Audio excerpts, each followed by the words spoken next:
दादी के हाथों का जादू और खुशबू से महकता घर, माँ की मुस्कुराहट और खाने की सुगंध। MDH गरम मसाला, क्योंकि हर रिश्ता है स्वाद से जुड़ा। भारत ने अपनी शर्तों पर यह सीजफायर माना है। सिंधु जल समझौता भी फिलहाल निलंबित रहेगा। सिर्फ गोलीबारी रोकने पर इस वक्त सहमति बनी है, सहमति जताई गई है। वो सीजफायर जो कि कल शाम 5 बजे से लागू किया गया है और यह क्लियर किया गया कि जो सीजफायर लागू हुआ है भारत ने अपनी शर्तों पर, खास तौर पर पहलगाम हमले के अगले दिन ही जो डिप्लोमेटिक स्ट्राइक की गई थी और इसमें एक अहम था सिंधु जल समझौते को सस्पेंड करना, यह भारत ने जारी रखा है। तो अब आपको ये बताना और समझाना बहुत ज्यादा जरूरी है कि कैसे पाकिस्तान जो है उसकी हेकड़ी 86 घंटों के बाद निकल गई, कैसे पाकिस्तान भारत के सामने घुटनों पर आ गया है। ये आप समझिए, पाकिस्तान ने ऐसे ही सरेंडर नहीं किया, बल्कि उसके पीछे भारत की ठोस कार्रवाई और प्लानिंग थी।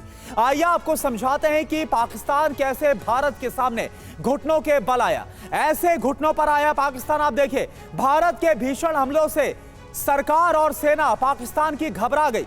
पाकिस्तान के 8 सैन्य बेस ध्वस्त हो गए, इनमें से 5 से 6 जो सैन्य बेस थे वो हमने कल दिखाए कि क्या उनकी हालत हो गई थी। चीन की मिसाइल और एयर डिफेंस सिस्टम बर्बाद, फेल साबित हुए। तुर्की से मिले ड्रोन भी पाकिस्तान को बचा नहीं पाए। पाकिस्तान में घुसकर 100 आतंकवादियों का खात्मा भारत की तरफ से किया गया था। 9 ठिकानों पर भारत की तरफ से जो एयर स्ट्राइक की गई और इसके बाद पाकिस्तान को यह समझ में आया कि आतंकवाद जो फैलाता है वो आखिरकार कैसे नापाक हरकत है। इससे भारत अब ठोस से जवाब देगा। और तिवारी सर मैं आपसे जानना चाहूंगा, 3 दिन तक हमने देखा कि किस तरह से भारत की तरफ से मुंहतोड़ जवाब दिया गया, पाकिस्तान की तरफ से तमाम कोशिश की गई। कल ही हमने देखा ड्रोन, मिसाइल और जो हैवी शेलिंग है उसका इस्तेमाल किया गया, लेकिन पाकिस्तान को इस समझ में आया कि जो भारत का एयर डिफेंस है उसके सामने पाकिस्तान की हर एक कोशिश नाकाम है और उसके बाद वो घुटनों पर आया। कैसे आप देखेंगे इसको सर? वरना जो पहलगाम में अटैक हुआ था उसके बाद भारत ने जैसा रिएक्ट किया समय लेके, और जो स्ट्राइक था, देखिए 24 मिसाइल्स फायर की गई थी। 24 मिसाइल्स की 24 ने वही टारगेट हिट किया जो हमने प्लान किया था। कोलेटरल डैमेज ना के बराबर हुआ। वास्तविक सिचुएशन तो पाकिस्तान बताएगी।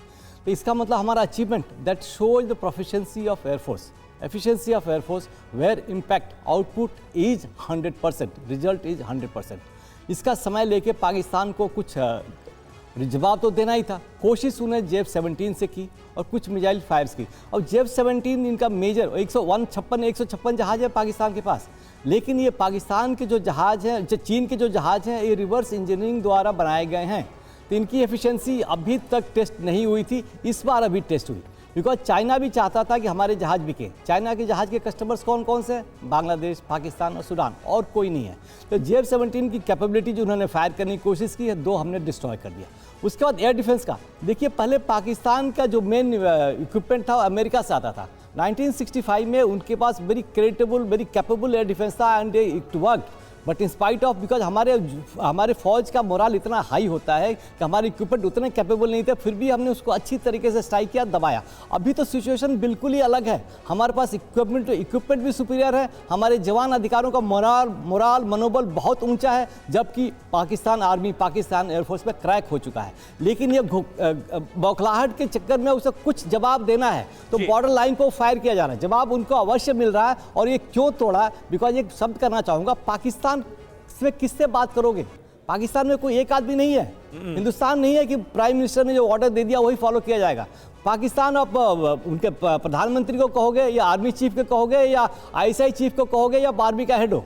अब ये भी इसकी पॉसिबिलिटीज है कि मुरीम नहीं। बिल्कुल सही बात है तिवारी सर, बिल्कुल सही आपने कहा है कि पाकिस्तान में अगर बात की जाए तो किससे की जाए, किसकी है हैसियत, क्योंकि हर कोई यह जानता है कि शहबाज शरीफ से कहीं ज्यादा हैसियत वहां के आर्मी चीफ आसिम मुनीर की है। और यही वजह है कि शहबाज शरीफ के सामने आकर ऐलान करने के बाद भी, सीज फायर होने के बाद भी सरहद पर सीज फायर वायलेट करता नजर आया पाकिस्तान। सीधे आपको पठानकोट लिए चलते हैं, मोहित मल्होत्रा हमारे साथ मौजूद हैं। मोहित, जरा बताइए, सीज फायर के ऐलान के बाद शाम 5 बजे के बाद किस तरह से पाकिस्तान की तरफ से एक बार फिर सीज फायर को वायलेट किया गया और रात 12 बजे से अब तक हालात कैसे हैं वहां? देखिए, पठानकोट में रात के वक्त ड्रोन देखे जाने की एक सूचना मिली थी, जिसके बाद तुरंत ही जो एयर अटैक जो अलर्ट सायरन है उनको एक्टिवेट किया गया, एयर डिफेंस सिस्टम को एक्टिवेट किया गया और पूरे शहर को ब्लैकआउट कर दिया गया था। लेकिन जैसे जैसे 11 साढ़े 11 बजे की बात करें तो स्थिति सामान्य हुई। हालांकि फिर भी एहतियातन पंजाब के कई शहरों में, खासतौर पर पठानकोट, अमृतसर, गुरदासपुर, जालंधर, इन तमाम शहरों में ब्लैकआउट रखा गया, जो कि सुबह तक कंटिन्यू किया गया। और सुबह प्रशासन की तरफ से अमृतसर में एक मैसेज जारी किया गया और कहा गया कि हम लाइट्स जो है यानी ब्लैकआउट को तो खत्म कर रहे हैं, लाइट्स चालू कर रहे हैं, लेकिन अभी भी जो रेड अलर्ट की संभावना है उसको हम नकार नहीं रहे हैं, ऐसे में लोग सावधान रहें। ये एक चेतावनी जारी की गई, लेकिन उसके करीब 2 घंटे बाद अब लोगों को कहा गया है कि वो अपने रूटीन में, अपनी दिनचर्या में वापस आ सकते हैं। स्थिति सामान्य है, लेकिन फिर भी लोग अलर्ट रहें। तो फिलहाल रात को सिर्फ पठानकोट में ड्रोन देखे जाने की घटना के बाद अब तक कोई भी ऐसी घटना सीधे तौर पर सामने नहीं आई है। बिल्कुल, तो 3 घंटे के बाद जरूर कुछ ड्रोन देखे गए, वायलेशन देखा गया, लेकिन इसके बाद से अभी तक शांति है, सामान्य होते हालात नजर आ रहे। दादी के हाथों का जादू और खुशबू से महकता घर, माँ की मुस्कुराहट और खाने की सुगंध, MDH गरम मसाला। क्योंकि हर रिश्ता है स्वाद से जुड़ा।